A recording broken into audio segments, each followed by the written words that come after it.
going on, Chuckleheads? I am Carlo Guadagnino. This is the Dingo Talk Alumni Tour. My guest this week is Dustin Hess, class of 2018. Dustin's going to tell us everything from how he got to Bethany, what he's doing now, a little bit of TikTok fame, and how that all got set up, a little bit behind the scenes. But without further ado, this is Dustin Hess. What's going on, Chuckleheads? I am Carlo Guadagnino. This is the Dingo Talk Alumni Tour. My guest this week is Dustin Hess, class of 2018.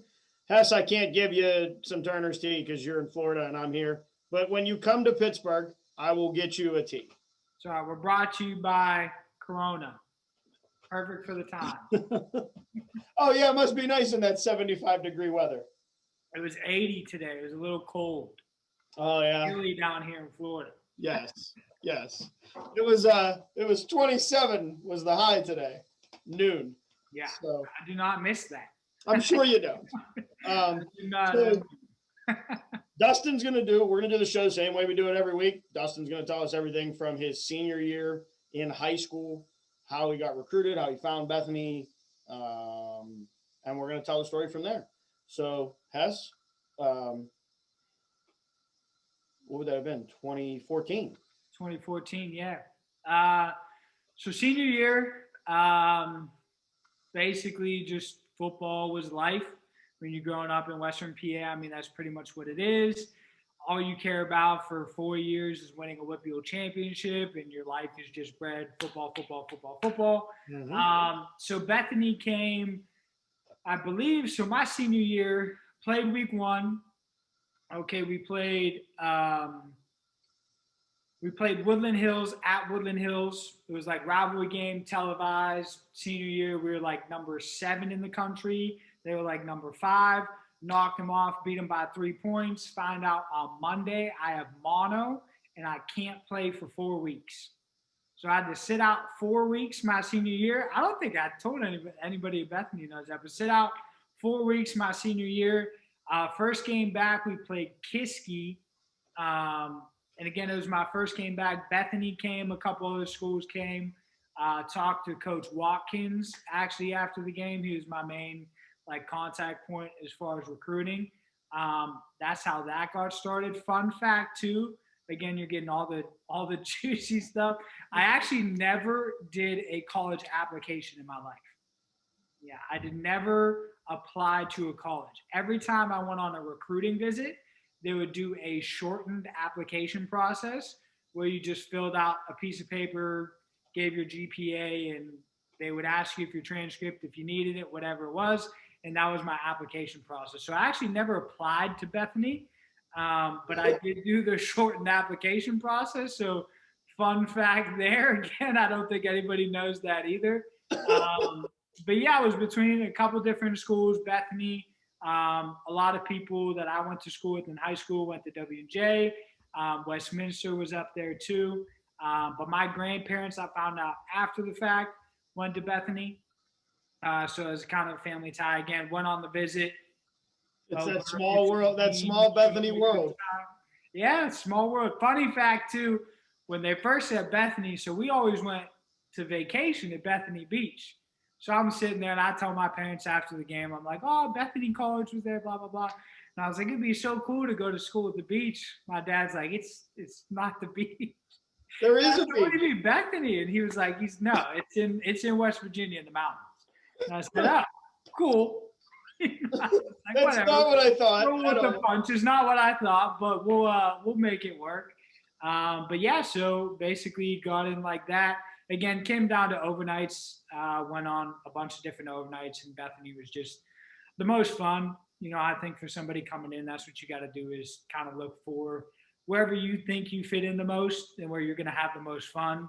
You know, if you don't have a lot of fun, but like the campus is really nice, like, are you really going to stay because of that? You know, it's all about that. So yeah, again, basically just got recruited. My first game back after having mono. Coach Watkins and locked me down. That's pretty much it. So you get here. Let's talk about the transition from Upper St. Clair High School to Bethany, which you're really just a small trip down 70 or a small trip down Route 50. 50 through Avella. 50 through Avella. It's the best way. Was there any difficulties that first year as a freshman? Was there time management issues with football and classes, or did you have kind of already a pattern that you just kind of followed? I didn't really have a pattern in high school, as far as like schoolwork, that kind of stuff. Again, it was like very football generated. My academic career was a lot better in college than it was in high school. So the transition there, I mean, realistically, I think high school set it up a lot. Went to a pretty good high school, St. Clair, academically wise. So again, the transition freshman year was almost easier than my senior year of high school, just because they over prepare you. Again, it was, I think, the number one school in the state for 5 years running. And again, they really, like, academically wise, it wasn't that much of a transition. Time management, had a lot more time than you were used to. Again, high school, it's, get to school at 7:15, you get out at 2, you hit the weight room, you hang out with your friends, you go to sleep, you do it all over again. Yep. So being able to like have that in between time was way better for schoolwork. I thought, I didn't really have nothing else to do other than do some schoolwork, so it helped me out a lot. Went from like a 2.5 in high school to like a 4.0 my first semester as a freshman. So academically, it was really good. Football wise, transition, I think everybody kind of had the same mentality. It was right when a lot of like the heat acclimation, concussion stuff started switching. So high school camp for us was 2-a-days every day, 3-a-days on a Wednesday. You stayed in the wrestling room. Like, it was, I mean, your body hurt. Yeah. College camp was not like that. I mean, you get better athletes. You're going up against bigger people, obviously more talented people, in certain, I guess, respects. But when it comes down to like camp and going through all this stuff, like, I think college camp was so much easier than high school camp. Again, there's just more restrictions. And that was a time where that change had really swept through. It was implemented. There's only so many practices and so long you can be on the field. You're right. There's a lot more, and it's now trickled down to the high school level where the restrictions are there, and they're there for protection. But I could see that where it was a lot easier because there is not as, I think there's 3 2-a-days or 4 2-a-days. Yeah, I think that was it. It was like 3 2-a-days a week. At least I think senior year, that was it. You could only do 3 2-a-days a week. And I think one of those days they had to have the second practice and just uppers. Yeah. In high school, I didn't know what uppers was. No. I didn't know the coaches didn't let you go on a field with shorts on. I didn't know. I had no idea. After week 3, you don't put your pants on unless for a game, So I didn't know what shells meant. Yeah, we did. I mean, in high school, it was every practice, beginning of practice, one-on-ones. Like, that's like what people do in camp, in college, and everybody gets all hyped up. Every day, beginning of practice, every single time. Like, it was intense. But again, it breeds athletes. Yeah. You know what I mean? Like, that's what it does. And I think that's part of the problem. I'm sure we'll get into later with Bethany and just kind of the recruiting standpoint. That area, like Western PA, is very like hard-nosed, tough-nosed, like work your ass off kind of mantra. And that's not necessarily like what it translated to, in college. And I think at the D3 level, it's, something that's hard. W&J's obviously done a great job. And I think it comes down to recruiting, just the areas that you're recruiting out of, I think. Well, so let's dive into that. So you played for 3 seasons, correct? Yeah. And then the 4th season, you were a part of the team, but you had some problems. So let's walk through. So freshman year, you come into camp, it's a little easier. You get into sophomore camp, and I believe you're playing tight end at this point, right? Yeah, all throughout, yeah. So let's go through sophomore year and junior year, and then we'll get into what kind of happened that kind of ended the football career. Yeah, so even freshman year too, got on the field game 1 against Mountain Union. They came here. a rude awakening for college football. That's a hello. The next week was a way more fun game for sure. So that was a little bit of a rude awakening, but made the playoffs again. Still got time. Sophomore year, I think everybody again taking that kind of year to come into your own. Sophomore year, played a lot more. Again, was on the field, constantly, able to contribute a lot more. I think a big thing throughout my career, like sophomore year and junior year, they brought in a lot of talent that like should have played over me. You know what I mean? Like a lot of people where if you're looking on the outside, you're like, that person should be started. Like, just height, weight, all that kind of stuff, just raw athleticism. But I think just working hard, again, from when I came in, helped me out. Again, like knowing the plays, knowing where you're supposed to be. When you need to make a play, make the play. So sophomore year, again, went pretty well. Season didn't go too great, but personally played pretty well. Junior year, same thing. That was kind of my breakout year, I guess I would say. Hold on a second. Is sophomore year the year that you high stepped at St. Yes. Vincent? Oh my! High step St. Vincent. Again, if you give me the opportunity, I'll put on a show. I'm just kidding. Right there. Yeah, high stepping at St. Vincent. Finally decided to throw me the ball because the just stereotype of my position, what I look like. It was just, okay, you're going to block and that's it. You were good at blocking too, though. Don't get me wrong, but you had hands. Oh yeah, and I loved it. Again, that's part of the game. I love blocking. So, but yeah, junior year definitely a come out year as far as just getting more in as far as catches, stats, all that kind of stuff. Was second on the team, I believe, in catches and second in touchdowns. All conference recognition, so that was a way more fun year for me. Thomas More was the best team we played. The most catches I've ever had in a game, which was 7. I think they went for 7 yards. We had a check release play where I would check release to the flat, and if it was open, Chase would throw it, and it was open because he could never hand it off because they're just in the backfield. So he kept pulling it, throwing it. As soon as I got it, somebody's chopping down my knees every time. And I was like, but anyway, 7 catches in the game. I thought it was cool for 7 yards. That kind of stuff. That's it. Hey, 7 catches for 7 yards. You can't beat it. That's a positive average every time. Yeah. But again, a big thing, they brought in Aronis was there at that time. I mean, like 6'5", athleticism, jump out the room. Again, like being able to get time over him when I probably shouldn't have. Again, and being able to contribute, I think was pretty good. Again, that was like the highlight of my career. And then going into senior year,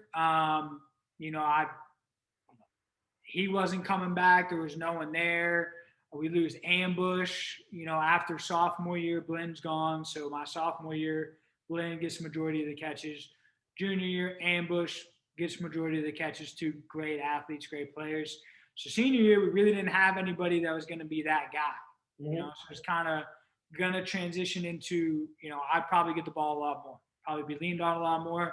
Super excited. During workouts after spring ball, I believe it was during graduation week, I think.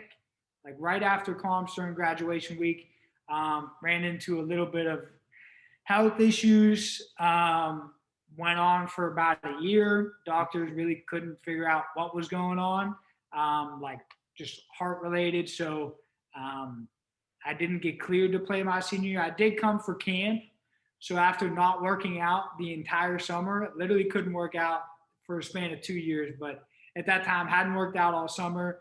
Did the 300 conditioning test. I thought I was legitimately going to die on the football field there. I was like, I'm done. Tap me out. Like, you go run a 300 right now after not running for a long time is not a fun thing. I'm going to tell you right now, I don't think I'm making it 50, let alone 300. So, but yeah, so doctor cleared me to play. So I went to camp. Couple of instances during camp where I was almost passing out on the field. Had to go to the hospital like multiple times throughout camp. Yeah. Team doctor finally like cut it. Was like, I can't clear you to play. You know, it ended up being I have a rare like neurological disorder. It's called POD. So it basically like affects my heart rate and my blood pressure. Okay. Like people who have it very severely are like bedridden. I'm very lucky that I don't have it severely. I've been able to kind of outgrow it and work through it through like certain workouts. They do like cardiac rehab, that kind of stuff. So for now, again, I'm pretty good. I've been Yeah. good for a while Well, now. thankfully, because I wouldn't be able to have you here if you want. I agree, but yeah, definitely disappointing that we missed out on that senior year, especially for the team too. It was just, you know, leadership wise and just the team in general, offense in general, was just a hard. There wasn't really anybody there to like help push the team along. So it was a rough year. So hard to like sit on the sideline, do that. Again, too, senior year, just in general, you go from, I mean, you know me, I like to have my fun on the weekends to not being able to have any fun on the weekends, really not being able to do anything. So senior year wasn't the best year, but we got through it. We worked through it. Well, so and that's where I think we're going to stop there, and we'll come into. You brought up the social aspect of you did like to have a good time on the weekends, and you went to in the fall. It was business as usual. It was a business day, business trip if it was away. Work, go to the office on a Saturday, and then Saturday nights were a relief. But we got to send it to KJ, Karen Dunn with Maple Shades Outdoors. If you haven't yet, subscribe on YouTube, follow them on Instagram. We're going to push these hats. I'm going to push this hat thing until I get KJ to start doing hats again. I'm going to push crew necks with his logo because he has a great logo. The people, his fiance is the one that designed the logo. She's great. And we just need to get that out there. So KJ, now you've been pressured in like 5 episodes to do this. So merch, do the merch, bro. Hess will be back. Go ahead, KJ. What's going on, everybody? This is Kieran Dunn, founder of Maple Shade Outdoors. You're currently watching Dingo Talk with my man Carlo. If you're anything like me and you're really enjoying this content, you should like and subscribe his page.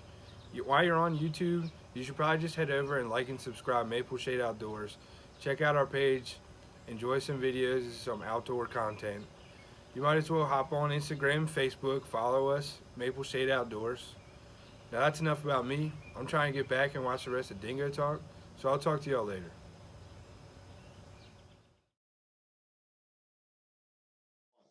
What's going on, Chuckleheads? I am Carlo Guadagnino. This is the Dingo Talk Alumni Tour. My guest this week is Dustin Hess, class of 2018. We left off in part 1. Dustin had finished. We talked about the academic side. We talked about a lot about the football side that was a major part of Dustin's time here at Bethany. And he hinted that he enjoyed his Saturdays. So Dustin, you came into Bethany and you ended up joining a fraternity. Was that always the plan?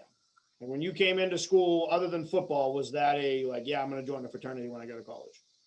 I think it was something that I always knew I was going to do, not something that I maybe planned on, like, oh, I can't wait to join a fraternity. But it's something that I think in the back of my mind was something that I was always going to do regardless of where I went. Again, that's just my kind of scene. I like that, the high energy kind of guy, likes to have fun on the weekends, likes to get together, have a group. So I think it was definitely something that I was going to do regardless. Not that I was seeking it out, but again, back in my mind, I think it was always going to happen. And what part of Bethany Greek life, what drew you to Bethany Greek life? Were there, I mean, you ended up, you're one of my brothers, you're an Alpha Sig. But was that always number one on your list? Was there other houses that you were considering? Kind of like walk us through that, how you went through the recruitment process. So recruitment for me, obviously being on the team, it was easier. The person who I think recruited me the most was Jake Rydell, who ended up being my big, somebody who like brought me up to the house, introduced me the most. Even before I was being like recruited, I would come up on Saturdays, like after games and stuff. And it was always like my favorite place. I think I got a bid from everybody Beta was kind of like my grandpa was an alumni there.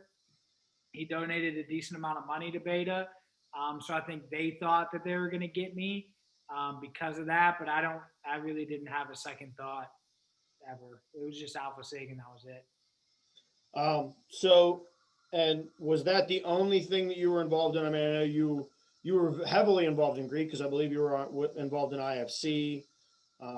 You were heavily involved in Alpha Sig as a former president. But were there any other extracurriculars other than Greek life? And then we'll get back to we'll kind of bebop back into the.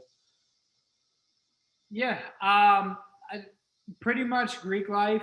That was the majority of it. Again, Alpha Sig president, I think my sophomore year, right? I think it was sophomore year, and junior year, I guess, because it flipped over. And then IFC as well. And I think that as far as Bethany, that's where a lot of the main clubs stem from is Greek life. I mean, you have your SAC and you have your, student council, like that kind of stuff. But I don't think it's as big or not taken as seriously, and just something that's more of kind of a, something that they have to do. I think Greek life was way more involved. So yeah, that was the majority of the extracurriculars for sure. Any stories that you would like to tell of your time, either as president or as going through? I believe you did find a beach in Bethany.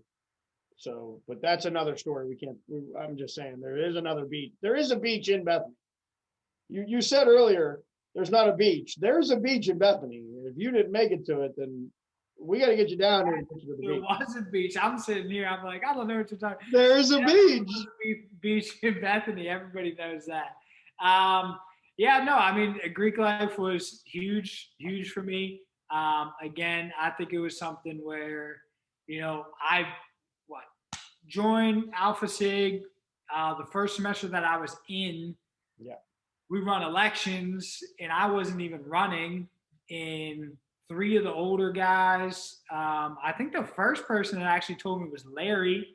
And after Larry, I think it was Mike and Nadeem. They're like the 3 people that like pushed me the most. I think it was going to be Lowe and Matt May, I think were running. Conover at the time, Matt Conover. And he said, hey, you should run. And I was like, I don't think I would win. And they were like, I think you would, just go. And again, ended up winning. So was able to be the president there for a year. Good times, bad times. I think anybody who's held that position has their positives they took out of it, a couple negatives, maybe a couple more negatives. Definitely a good experience. Yeah. Again, an experience that I think like greatly impacted the rest of my life. Just being able to lead people, be in that kind of a position. There's no harder people to try to get to do things positively than a group of college dudes who don't want to do anything that you tell them to do. So being able to, again, grow. I think when I came in, we had 13 members. I think after my presidency, we had 42. Yeah, the growth had really grew a lot. I think it was just the relationships. And again, being able to kind of head that part of it was definitely something that I'm very proud of. Again, some downer times. Your class was not the best class when we were leaving, I guess you could say. We had the email. Andrew Lewis sent me a picture of all 48 holes that were put in the walls. One being a new window in the bathroom. So even when the door was shut, no privacy there. Listen, I'm not taking credit for none of those assholes. I didn't put no holes in no walls. And that's actually not true. I put a hole in my wall with a clothes hamper after I spray painted my name on it because somebody told me I wouldn't do it. And I paid for that because it was in my room. I didn't put any holes in any walls. I may have broke a broom or two and was told I wasn't allowed to have brooms anymore in the house, but I didn't put no holes in no walls.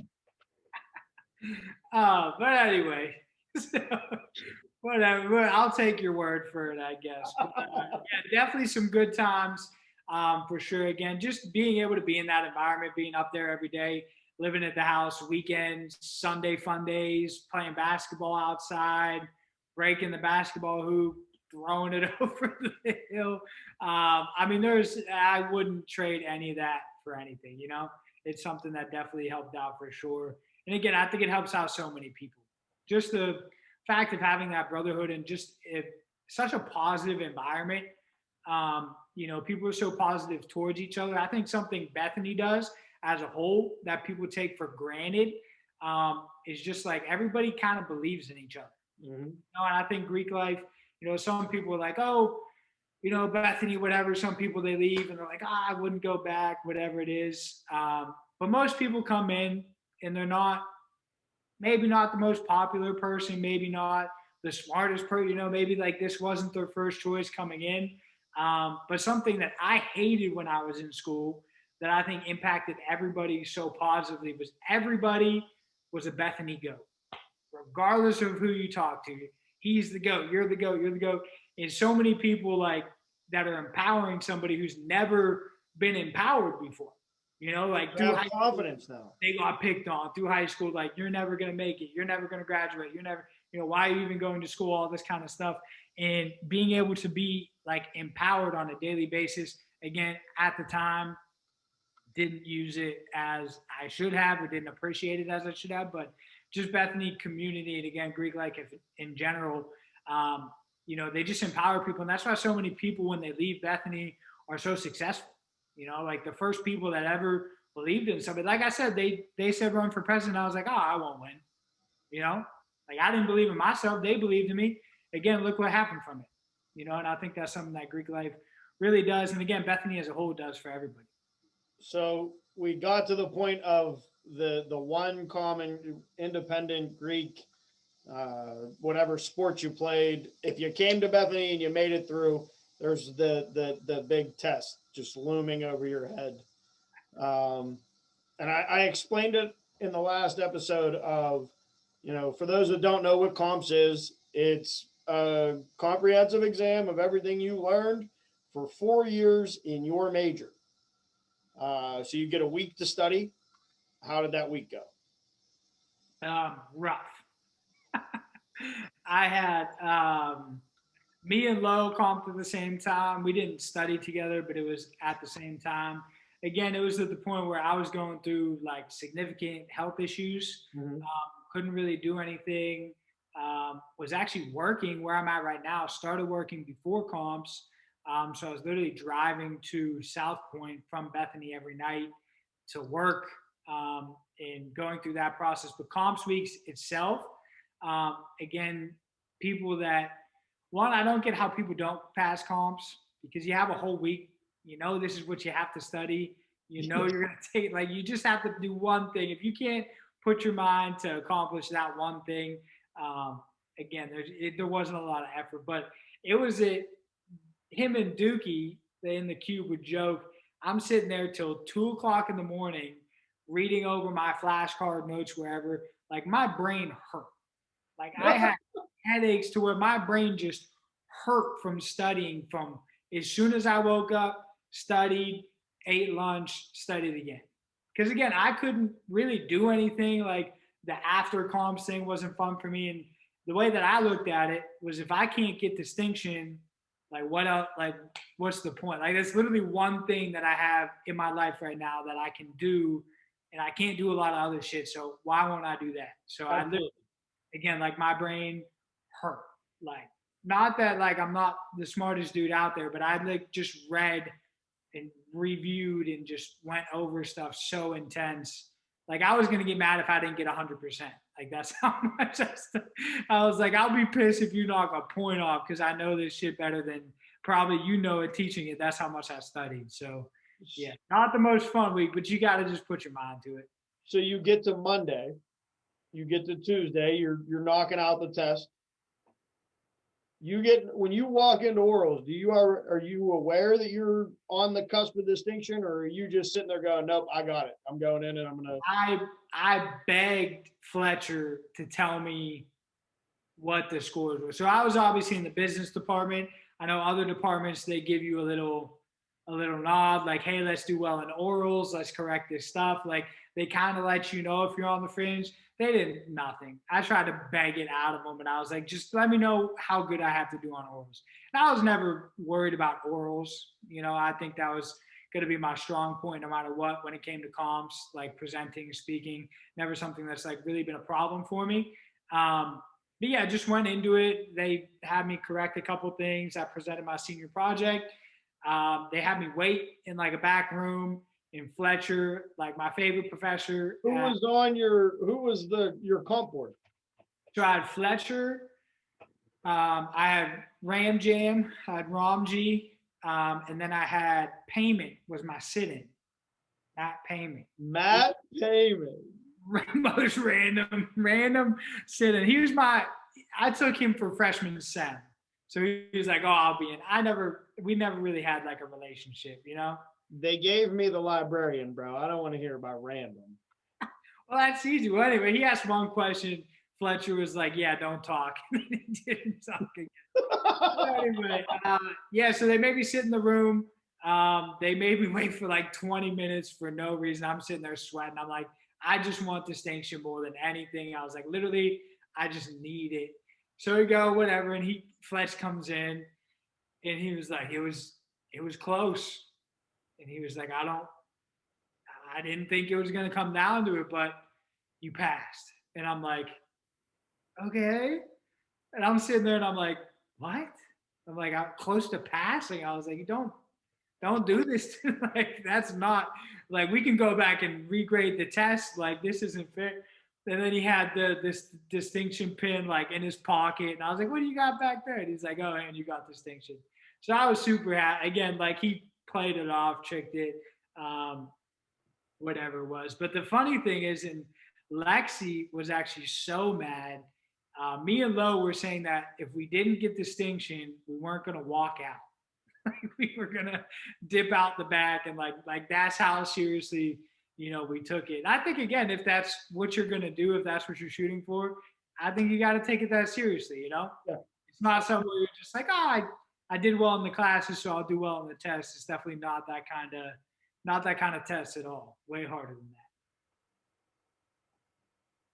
So you get through graduation, you're already working, and I guess we'll go into that. Where are you working, or what were you doing while you were comping?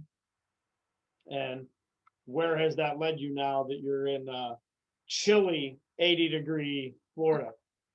In Florida. So again, it kind of stems all back to just health issues. Again, I really couldn't do too much, didn't have too many classes. You know, again, I felt like more the life of the party than the one sitting on the edge. Like I like the one to initiate the fun. And I wasn't really able to do that anymore. So I had to find something else.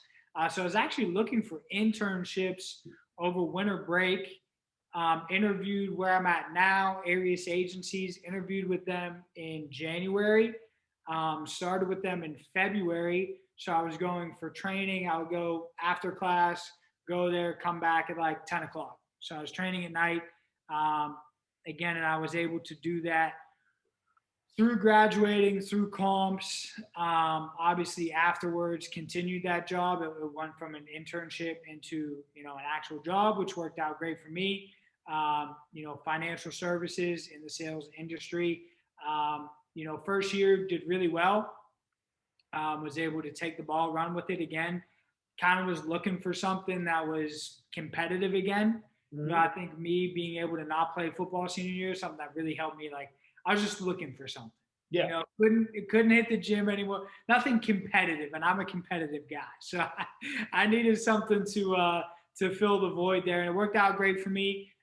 Again, was able to get a promotion my first year, get a promotion my second year, and towards the end of my second year, or I guess a year and a half it would have been, because after school, they were opening an office in Tampa.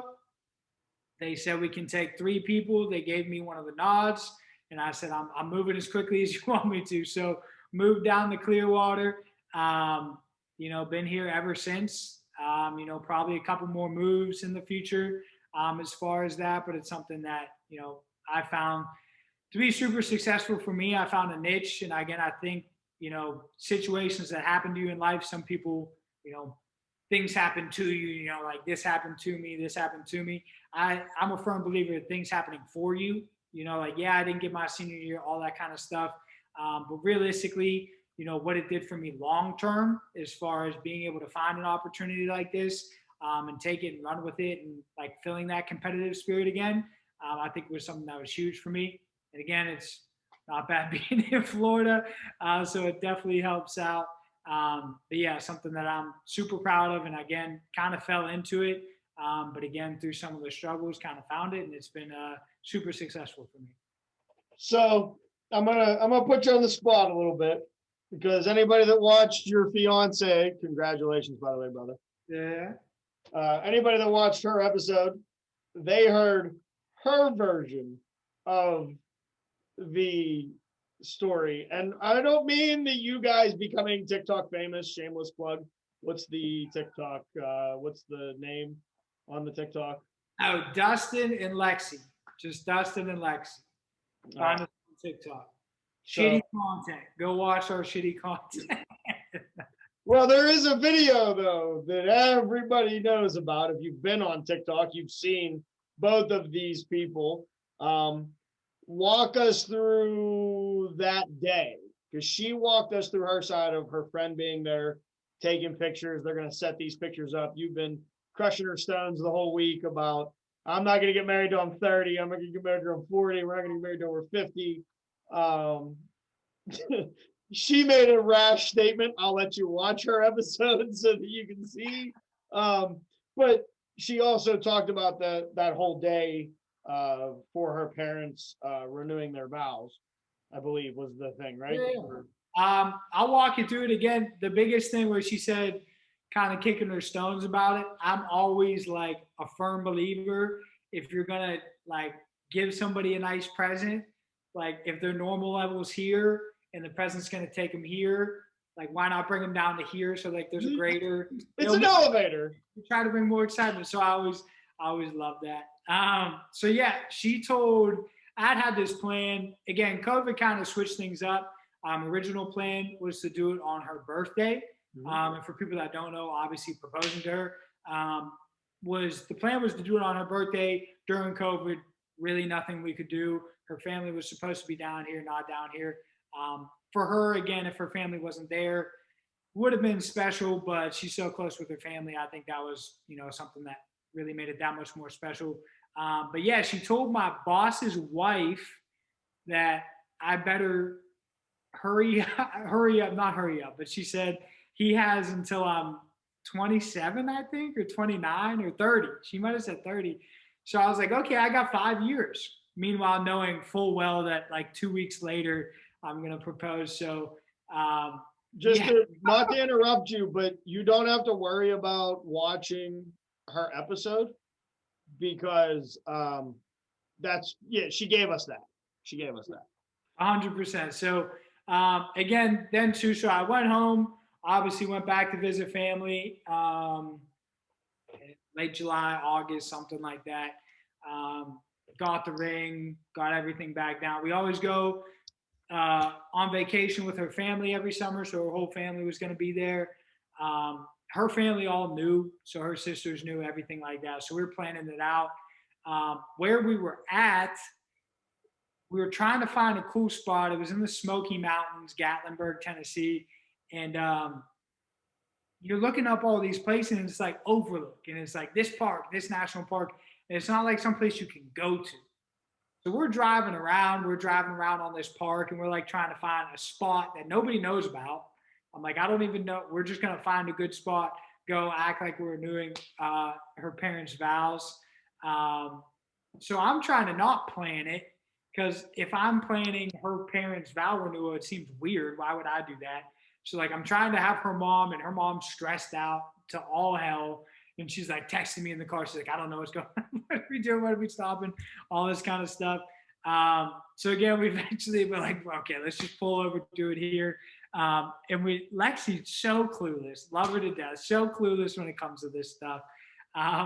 She was like, well, who's coming to do the vow renewal? Because I got certified online. And her mom, the worst excuse, but Lexi had no idea. She said, oh, well, you just call and they just have somebody come out. And she's like, oh, that's so cool. I'm like, what? I'm sitting here in the back. I'm so mad. And I'm like, you blew it. She's going to know. She had no idea. And then again, her friend was there. Oddly enough, her like best friend who she worked with, who's a photographer, went there to take pictures of the vow renewal. But you had already set that up that she was there for.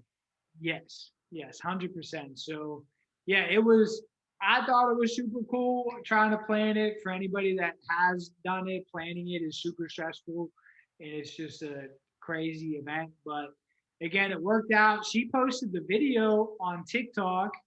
And then you became famous. Well, she made a TikTok for no reason. She just was watching stuff. And then she posted the video just because she wanted that music in the background. She's like, I want that song in the background because it's like corny. Mm-hmm.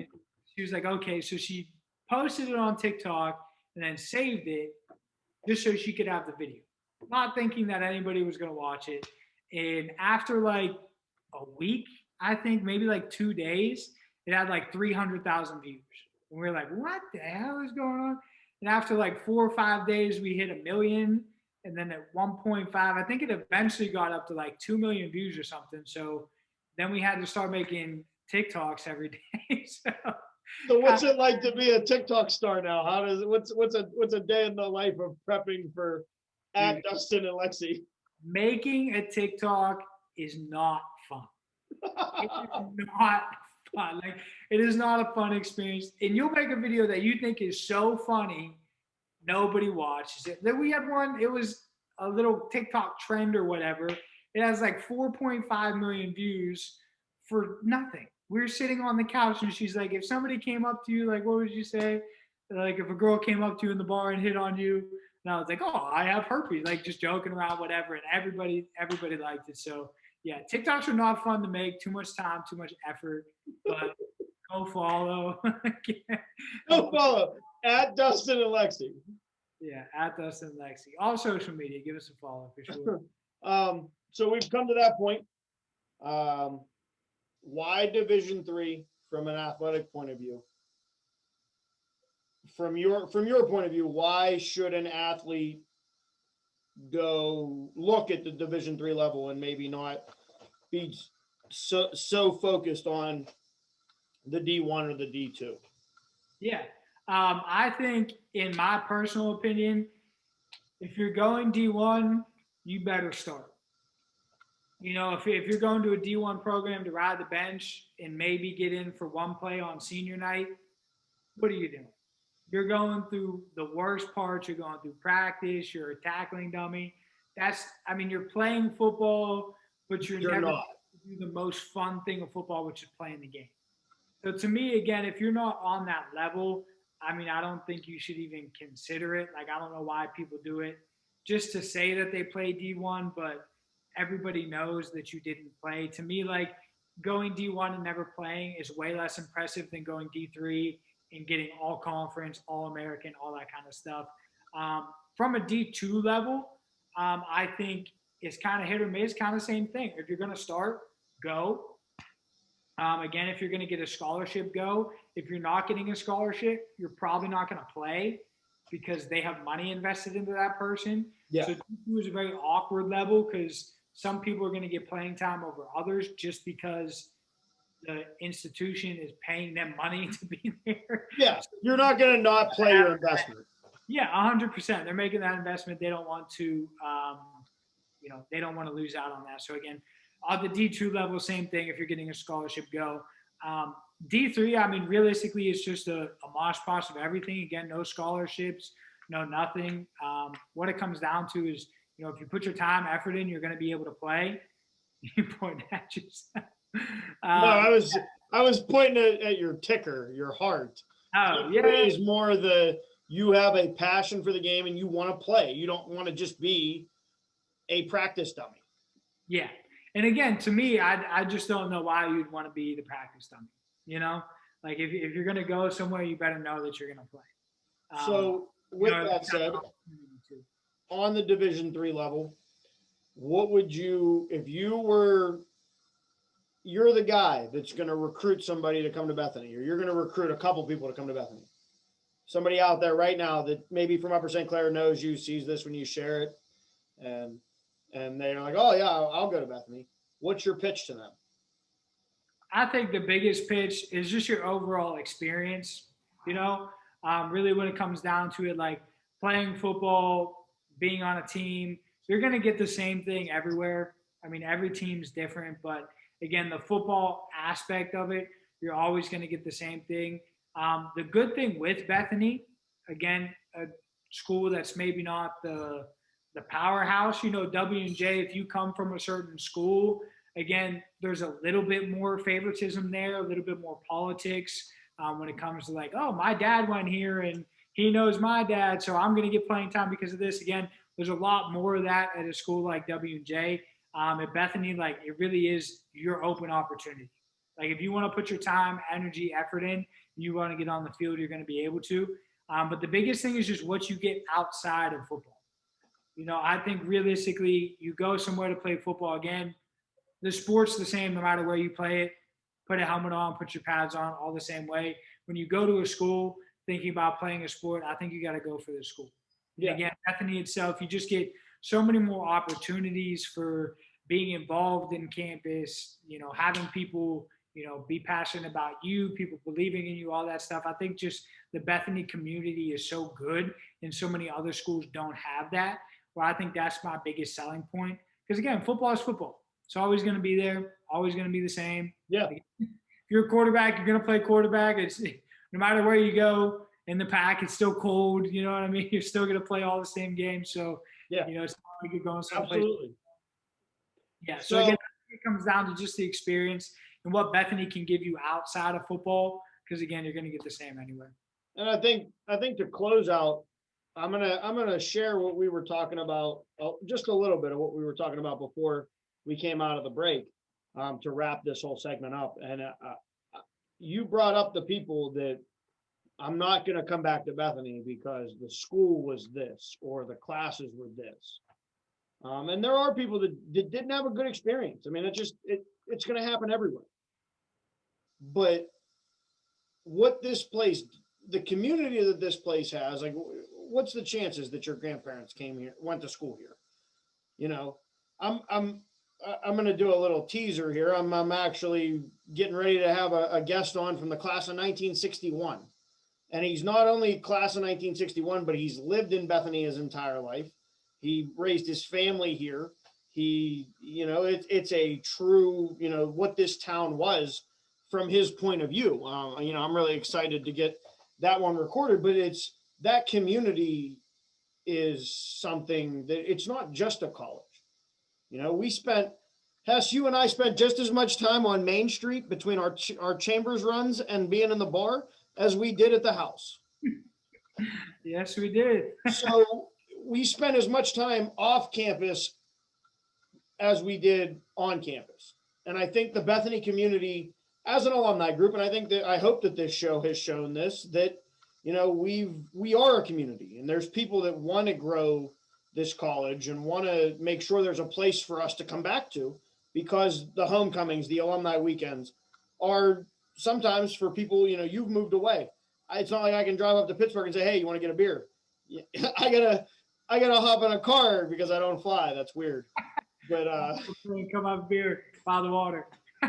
I'll be down. Just give me like 2 days. I'll be there. But I definitely agree. Again, I don't really get the mantra of not wanting to come back or again, having the bad experience. I think people that had a bad experience, again, Bethany, kind of anywhere you go, it's cemented by yourself. Yeah. You know, if you have a bad experience, it's something that you did, something that you didn't take the best of your opportunities. Like you thought Greek life was not the thing for you. It was for people who were paying for friends, all this kind of stuff.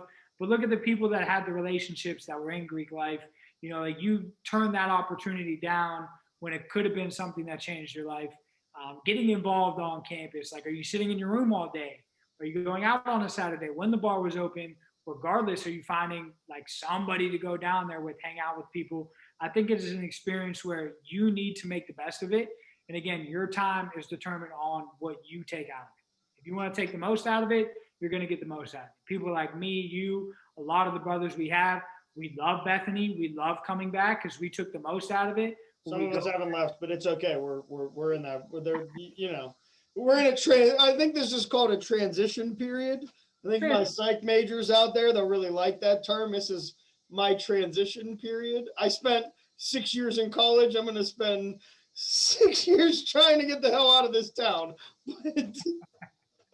But yeah, I definitely, again, I don't get why people have that mantra. Again, people like me, like, I love going back. I owe a lot of, who I am today, what I have today, to Bethany. I think a lot of people can say the same thing, even if they don't think about it all the time.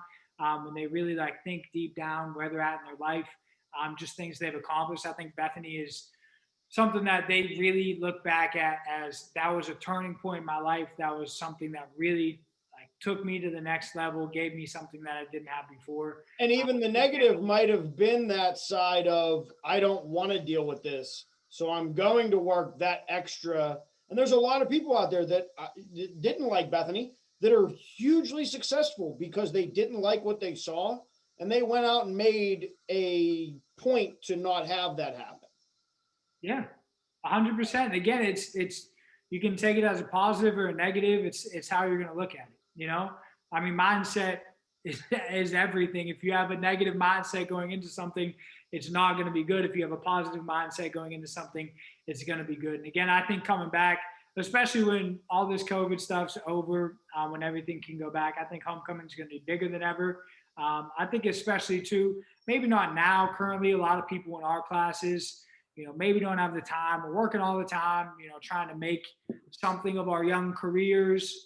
Work really takes precedence over a lot of things. But I think when our classes, get a little bit older, get a little bit more settled down, and are able to contribute back more, I think it's going to really turn Bethany around even more than it already has. Mm-hmm. And when our alumni group gets way more involved, because we know the Bethany, we were there during somewhat of the transition process. We know what it used to be. We know what we like it as. We know what it is now. And I think we'll be able to make a bigger impact for that down the road. Yeah. And I think it's going to do great. Again, same with the alumni that make an impact now. It's the people that have a really positive experience, but it all comes down to the mindset. If you're going into it saying, I don't want to be here, I'm going to some school in West Virginia in the middle of nowhere, and you can't be happy with it. Again, like, what are you going to be happy with when you're out in real life? Like, you might have a good job, good wife, all this stuff. You're still going to be unhappy because you just want misery for somebody. Like, those are the type of people that had the bad experience, having a positive mindset, making the best of it. I mean, I didn't have a car for 3 years. People used to go to, like, my senior year, we went to the Highlands all the time. I ate at the Cap every day. I was happy as can be. Never had one complaint. I wasn't sick. Let me ask you a question. I was like, I can't wait. We stay up till 4 o'clock in the morning just bullshitting in the queue. Before we close this out, let me ask you a question. Did Nadeem ever charge you to take you down to Chambers? Did he ever charge you to drive, for you to drive, or for him to drive you down to Chambers? I cannot speculate. I don't think I ever paid Nadeem. Every time I did, I just walked. I don't think I knew going in, like, I've heard stories. So if Nadeem was like, I'm going to Chambers, I'm like, I'll walk. It's one thing if he's going, if he's like, oh, I'm going to Chambers, you want to come? But if he doesn't want to go and you're like, hey, can you take me to Chambers? No way. You're $5. You're getting him a sandwich, you're getting something 100%. Well, Dustin, thank you very much for being on the show. We've come to that point. I have to send it to the, I don't know what to call him. Is he Leonardo DiCaprio? Is he Martin Scorsese? He's got behind the scenes stuff he's working on now with me. Harry Chambers, owner of Chambers General Store. New t-shirts. You got the Shroom Capital of the World shirts. and the Chamber General Store shirts. If they don't have it, you don't need it. Lunch specials, dollar sandwiches, breakfast sandwiches, biscuits and gravy, soups in the winter, fish Fridays, fish every Friday through Lent. I'll just keep saying it. If you've come to Bethany and not gone to Chambers, you didn't actually come to Bethany, because that makes no sense. How did you miss it? Hess, thank you for being here. We'll have to link up. Maybe I'll make a trip down there, or next time you guys are up this way. Congratulations again on the engagement. And without further ado, Harry Chambers, Martin Scorsese, Leonardo DiCaprio. I don't know what you want to be called. You change your name every week, so go ahead and take it away. You've just watched another exciting episode of Dingo Talk, recorded in the secret lair deep in the hills of Bethany, West Virginia. Let me give a shout out to my man Don over at Maple Shade Outdoor. He's got some great stuff going on over there on YouTube and Instagram. Please make sure you check him out. Also, now available as promised, we have the second edition Bethany, West Virginia Mushroom Capital of the World t-shirts and our Chambers General Store. If we don't have it, you don't need it t-shirts. Available in all sizes. So make sure you stop by the store for a t-shirt, breakfast sandwich, or sausage, biscuits, and gravy, and make sure to check out those daily lunch specials. Now back to you, Dingo. You wanna know by now. You wanna know by now. You wanna know